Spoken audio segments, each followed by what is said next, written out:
अरे भैया 55,000 करोड़ के मंदिर नहीं चाहिए हम लोगों को। राम जी तो हमारे अंदर है। आपको राम दिखा दूं मैं?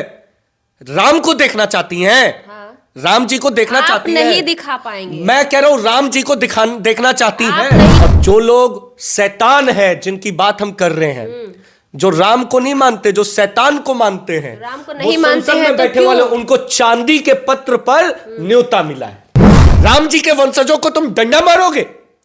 राम जी के वंशजों को तुम जेल में डालोगे?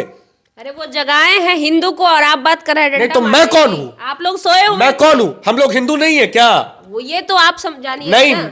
मेरे अंदर राम का खून है और इनके अंदर शैतान का खून है। राम जी का जब प्राण प्रतिष्ठा होगा 22 तारीख को, मैं आपको वचन देकर कहता हूं, राम जी के आंखों से आंसू निकलेंगे। आज जो केंद्र में अंधी सरकार बैठी हुई है, इसको समझना चाहिए कि आज ये देश का युवा जो रोजगार मांग रहा है, ये भीख नहीं मांग रहा है इनसे।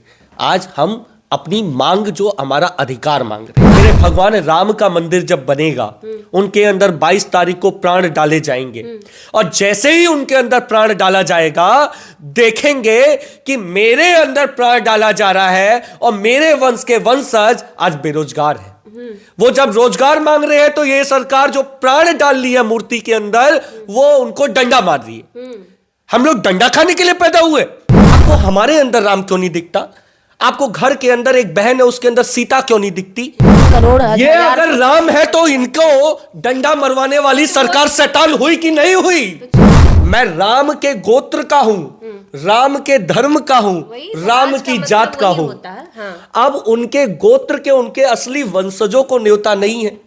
देखिए, एक बार फिर से हमारे साथ युवा नेता राजन सिंह मौजूद हैं। ये वही राजन सिंह हैं जो लोगों को ताबड़तोड़ जवाब देते हैं। ऐसा हम इसलिए कह रहे हैं कि किसी से भी डरते नहीं, चाहे वो मुख्यमंत्री हो, चाहे वो उप मुख्यमंत्री हो, किसी को भी मतलब आसानी से टारगेट कर देते हैं। पिछले बार इन्होंने मध्य प्रदेश के सीएम को टारगेट किया था, तो इनको जेल भी जाना पड़ा था, लेकिन उसके बावजूद भी ये लगातार बेबाकी से अपनी बात रखने का काम करते हैं। पिछले बार जब ये बिहार आए थे, इन्होंने मांझी की पार्टी भी ज्वाइन की है, और एक बार फिर से ये बिहार के दौरे पे हैं। इनसे जानेंगे कि आज इस बार क्या कुछ खास बिहार के दौरे पे करने आए हैं, और साथ ही बहुत सारी बातें हैं चर्चा करने के लिए, उस पर भी चर्चा करेंगे। पहले बहुत बहुत स्वागत करेंगे। कैसे हैं राजन जी? बहुत बहुत धन्यवाद। बहुत ठीक है। अभी पटना में बहुत ठंड भी है। देखिए, आपने अभी एक जो बात कही, मैं कभी किसी को टारगेट नहीं करता। मैंने कहा टारगेट करने से डरते नहीं हैं। मेरा टारगेट सिर्फ मेरी भारत माँ है।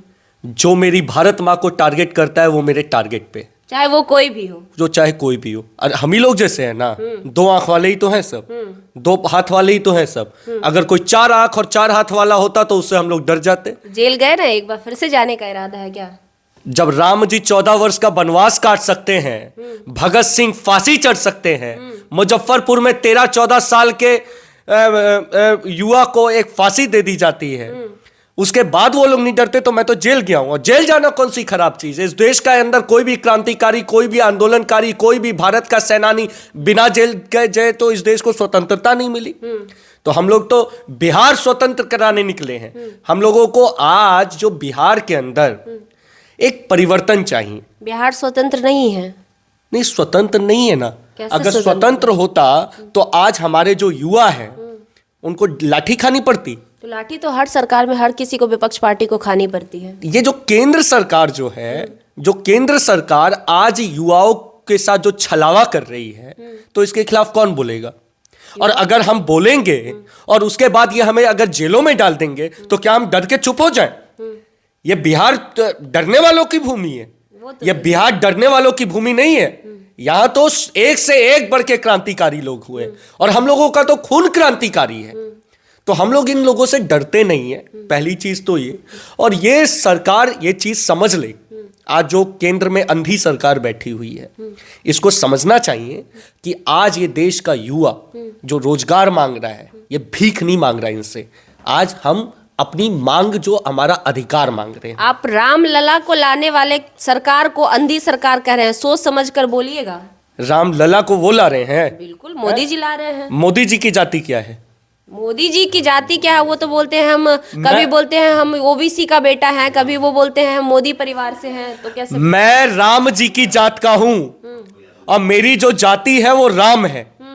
आप समझिए, मेरा आप भी नहीं गोत्र ला राम, पाए मोदी मैं राम जी के गोत्र का हूं। तो आप कहाँ ला पाए राम जी को? राम जी को तो मोदी जी लेके आए हैं। नहीं, वो अगर मोदी जी ले आए हैं तो दशरथ जी किसको लाए?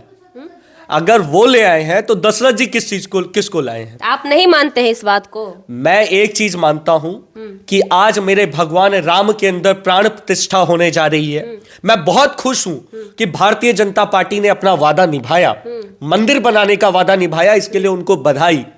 लेकिन आप सोचिए, मेरे भगवान राम का मंदिर जब बनेगा, उनके अंदर 22 तारीख को प्राण डाले जाएंगे, और जैसे ही उनके अंदर प्राण डाला जाएगा, देखेंगे कि मेरे अंदर प्राण डाला जा रहा है और मेरे वंश के वंशज आज बेरोजगार है। वो जब रोजगार मांग रहे हैं तो ये सरकार जो प्राण डाल ली है मूर्ति के अंदर, वो उनको डंडा मार रही है। हम लोग डंडा खाने के लिए पैदा हुए?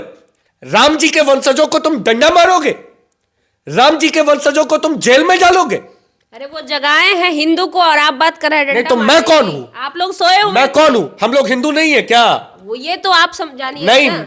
मेरे अंदर राम का खून है और इनके अंदर शैतान का खून है। आप समझ रही हैं? यह सच्चाई है। आप शैतान बोल रहे हैं मोदी जी को, आप समझ रहे हैं कितने मैं बड़ी बात मोदी बोल जी रहे को हैं? नहीं बोल रहा हूं, राम लेकिन ये को तो वही संसद में लगे। बैठे हर व्यक्ति के अंदर शैतान का खून है, और भारत के युवा और राम के वंशजों के अंदर राम का खून है।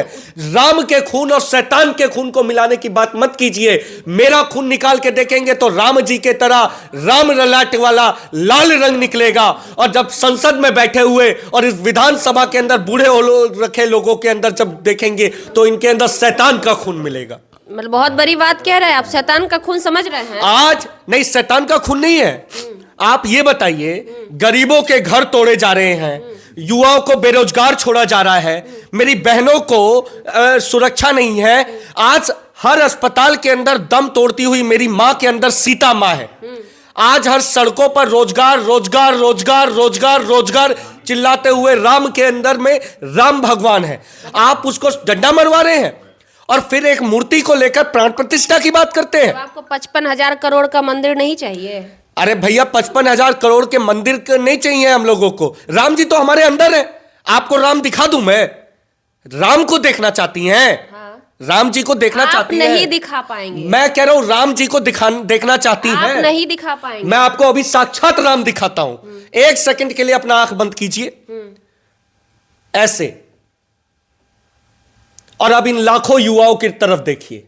क्या इनके अंदर आपको राम नहीं दिखते? तो जब सबके अंदर राम है तो 55-56 करोड़ ये अगर राम है तो इनको डंडा मरवाने वाली सरकार शैतान हुई कि नहीं हुई? तो 56,000 करोड़ क्यों? ये रोजगार मांग रहे हैं। 56,000 ये करोड़ मंदिर का प्रसाद नहीं मांग रहे, ये रोजगार मांग रहे हैं। वो तो बोल रहे हैं कि उससे इनको रोजगार रोजगार उत्पन्न दीजिए। होगा, वहां मंदिर बना उससे रोजगार उत्पन्न होगा, ये कह रहे हैं। आप मंदिर मंदिर बोलिए, मैं राम राम चिल्लाऊंगा, मैं राम राम चिल्लाऊंगा और साथ में रोजगार रोजगार भी चिल्लाऊंगा। र से राम और र से रोजगार। तो राम जी चाहते हैं कि मेरे वंश के सभी वंशजों को रोजगार मिले। राम का चरित्र कितना महान था कि कल उसको राजपाट मिलना है, इसके लिए वो खुश नहीं है, और राम का चरित्र इतना महान है कि कल उनको वनवास जाना है, इसके लिए वो दुखी नहीं है।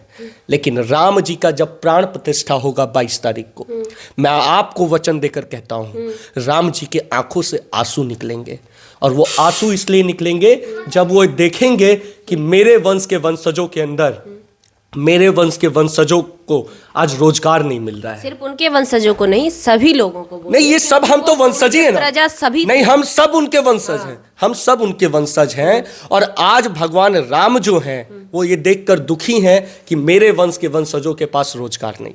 अच्छा, आज मैं कौन हूं?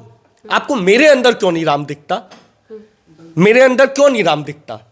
आप क्यों अयोध्या जाकर भीड़ में जाकर कुचलना और वो बिना टिकट के जाना चाहते हैं? आपको हमारे अंदर राम क्यों नहीं दिखता? आपको घर के अंदर एक बहन है, उसके अंदर सीता क्यों नहीं दिखती? आपको हमारे अंदर जो सड़कों पे अंदर अस्पतालों में दम तोड़ती हुई माएं हैं, उनके अंदर सीता क्यों नहीं दिखती? आपको जो सड़कों पर बेचारे युवा घूम रहे हैं पढ़ लिख कर शिक्षित होके, उनको अंदर एक सरस्वती का ज्ञान पाया हुआ एक राम क्यों नहीं दिखता? अच्छा, मोदी जी उद्घाटन कर रहे हैं, खुश है ना? नहीं, मैं तो भैया, मुझे तो निमंत्रण नहीं मिला। आपको भी निमंत्रण नहीं मिला? अब राम जी के वंश को ही निमंत्रण नहीं मिला। आप तो उन्हीं के समाज से आते, फिर भी नहीं मिला आपको? अब नहीं मिला। मैं तो सोचे थे। वंशज होकर, मैं समाज नहीं, मैं राम के गोत्र का हूं, राम के धर्म का हूं, वही राम समाज की मतलब जात का वही हूं। होता है, हाँ। अब उनके गोत्र के, उनके असली वंशजों को न्योता नहीं है। और जो लोग शैतान है, जिनकी बात हम कर रहे हैं, जो राम को नहीं मानते, जो शैतान को मानते हैं, राम को वो नहीं मानते संसद हैं में तो बैठे क्यों? वाले, उनको चांदी के पत्र पर न्योता मिला है। तो क्यों ला रहे हैं? जब नहीं मानते हैं वो राम को, तो रामलला को वो क्यों ला रहे हैं? आप लोग यही तो गड़बड़ करिए। वो राम को कहां से ले आए? तो कह रहे हैं ना कि रामलला को लाएंगे, अयोध्या में मंदिर बनाएंगे। और हम भी कह रहे हैं कि राम तो पहले ही आ चुके हैं। अब ये जो उनका मुखोटा पहने हैं, ये राम नहीं, ये शैतान है। तो जंग जो है वो राम की और शैतान की है, और जिसमें हम राम जीतेंगे। पोस्टर लगा है मोदी जी का इतना बड़ा, राम जी का हाथ पकड़ के ला रहे हैं, देखे हैं? देखिए, सच ये है कि अब वो कहा जाए ना, अब इस पर मैं क्या ही बोलूंगा। अब मैं देश के सामने ही बोल सकता हूं। आपको निर्णय करना है कि हमें आज एक मंदिर चाहिए या स्कूल चाहिए। अगर आपको लगता है कि मंदिर चाहिए तो बहुत बहुत धन्यवाद, जय श्री राम। तो बिहार आपको अगर अस्पताल चाहिए तो बहुत अच्छी, लेकिन फिर भी अगर आपको अस्पताल नहीं चाहिए और मंदिर चाहिए तो जय श्री राम। हम लोग यही कह सकते हैं। तेजस्वी यादव ने भी यही बयान दिया था कि हमें मंदिर चाहिए, अस्पताल चाहिए, उनका विरोध हो रहा है, पता है कि नहीं? नहीं, तेजस्वी जी आज एक समस्या है। तेजस्वी जी भी बोलते हैं ना, तो वो भी डर डर के, खुल के क्यों नहीं बोलते? जब बिहार की 12 करोड़ जनता उनके साथ है तो वो तो खुल के बोले कि पैर कटेगा तो अस्पताल जाओगे कि मंदिर जाओगे। हाँ, तो क्यों नहीं? ये आज ये बात में छुपाने की बात नहीं है। आज सच ये है कि आपको पता होना चाहिए, राम मंदिर के एक गेट का कीमत 7 करोड़ रुपया है।